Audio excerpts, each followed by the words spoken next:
who his 23-year-old daughter was murdered by her abusive boyfriend. After she was killed, they decided that every student, parent, teacher, everyone needs to be aware of the signs of dating abuse and abusive issues in teens.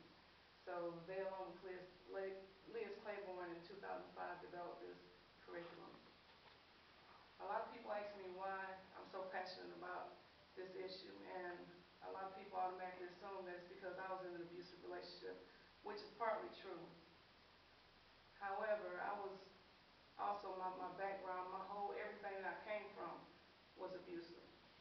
Growing up as a child in Michigan till about maybe 10 years ago. And then I also saw some things in my own children, so that's what made me become passionate about this. So this is my story. A few weeks ago, I was watching Oprah. And although I watch Oprah almost every day, I usually never even watch a whole episode because you really got to be talking about something to keep my attention. So I usually just scan through it. But on this day in particular, she was talking about something and to someone who I was really, really interested in hearing speak. She was interviewing Mike Tyson. And although basketball was always my number one, my love, boxing was my first love. I always followed boxing. In fact, Tyson was like one of my top 10 fighters. But after he lost his first fight, I started losing the whole feeling for him and following him. So I always wondered what happened to him. What happened to him when he went to prison? What happened to him in the rape case? What happened to him in his personal life? And he never really opened up and told anyone about that. So his interview with Oprah really captivated me. It really just kept me in trance. And she spoke to Oprah about different things that happened to him in his life. He told her about his ups and downs, about the people he loved and lost, about the things he saw as a young adult and into manhood. I realized something about him that I never thought of before. I realized that he was a human being. I began to feel bad, not for him, but for myself, for the way that I treated him when he lost his first fight, because he spoke of how disappointed he was in himself, and I was thinking, wow, this man had the weight of the world on his shoulders, and we let him down.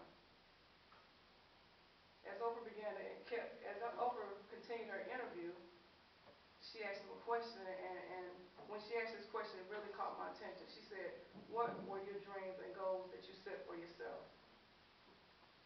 He said, I had none. He said, I always tried to live up to everybody else's standards, everybody else's expectations.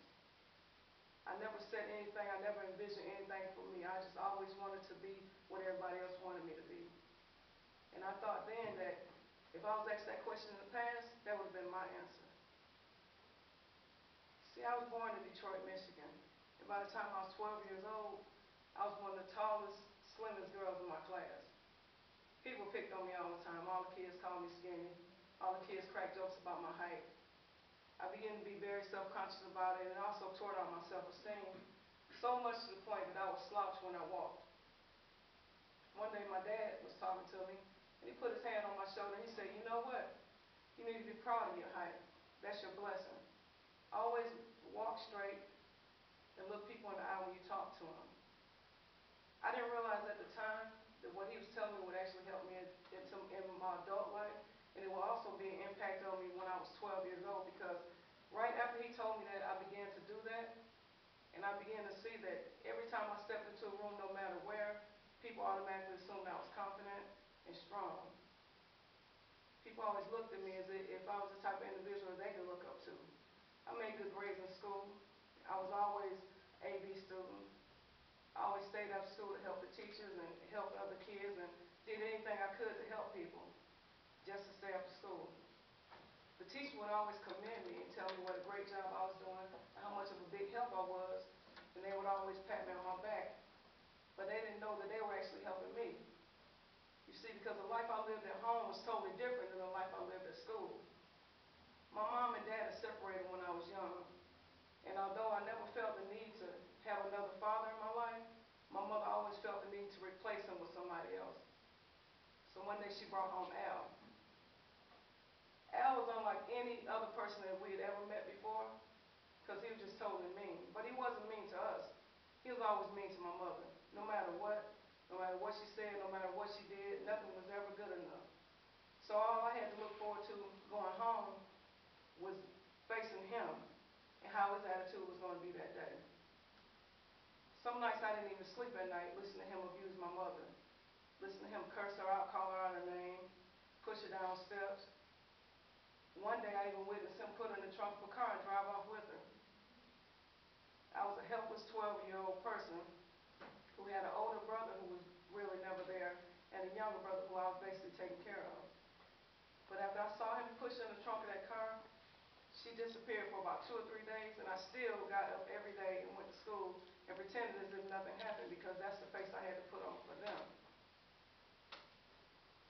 Eventually, I guess my mom got tired of him because when I was 15, she sat us all down and told us that we would be moving here to Greenville. And I had no idea what Greenville was. I visited maybe when I was like 6 years old, but I had no idea what Greenville or South Carolina was like. But she said we were coming without him, so that made everybody happy. When we got here, the same thing happened. I started going to school and everything, played a little ball, really enjoyed it. Really enjoyed art. In fact, I was like a self-proclaimed artist. I just thought I was the world when it came to art. Nobody could outdo me in that. And I also had a few people that admired me. I didn't know at the time, but I found out later that a lot of people actually looked up to me, and I felt good about that. Everything was normal for everybody else, but for me, I still had in the back of my mind all the abuse that my mother went through. So I still had sleepless nights. I still had days when I would just go on thinking and wondering how to get my own self out of the situation. Eventually, I graduated from high school, and by the time I was 24, I was married, divorced, with kids of my own. I eventually met a man who was older than me, and I thought he was smarter than me. I assumed he was. He always seemed smart. He always seemed to have the answers. He made me feel like I was the world to him. He told me that no matter what, he believed in me, and no matter what anybody else said, I should believe in him and only him. He didn't like me to go to church. He didn't like me to be around my friends. He didn't like for me to be around my family. I had very limited time to spend with my family when I was around them. And I accepted it because he kept telling me how much he loved me. Eventually, we had a child, and after we had our child, it was like, okay, now I felt like I was stuck. I realized just feeling like I was stuck with him made me take all the abuse and made me take everything from him. One day, he was talking to me. We had a disagreement about something. Now, up until then, everything was okay. We had little arguments or whatever, but I never really disagreed with him on anything. But this one day in particular, when I did disagree with him, that's when the abuse started. And it wasn't nothing really bad, just a lot of pushing and shoving, hair pulling every now and then, a lot of calling each other out of our names because I was abusive with him too. But because I was raised like this is what I thought was normal. This is what I thought was love. Eventually, I got fed up with him. Really what happened was I went to prison with him. We both went to jail one night. We got into a big fight. And all I asked the police to do was not handcuff me in front of my kids. But looking down into my kids' eyes, I saw the pain that I was putting them through.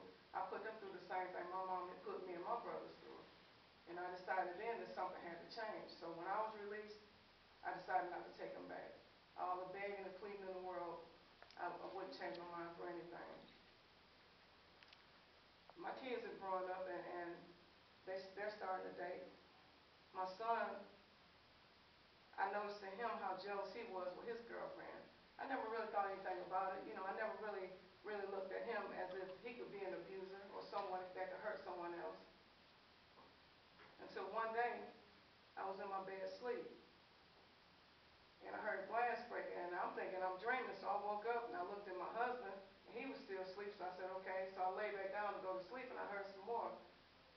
And I heard yelling and screaming, and I went outside my bedroom, and I saw my own son abusing his girlfriend. To see your own child hurt someone else, if that's not enough to change your world and to change your mind about the way you live your life, I don't know what is. That's the reason why I'm so passionate about what I'm doing. Because at the time when I saw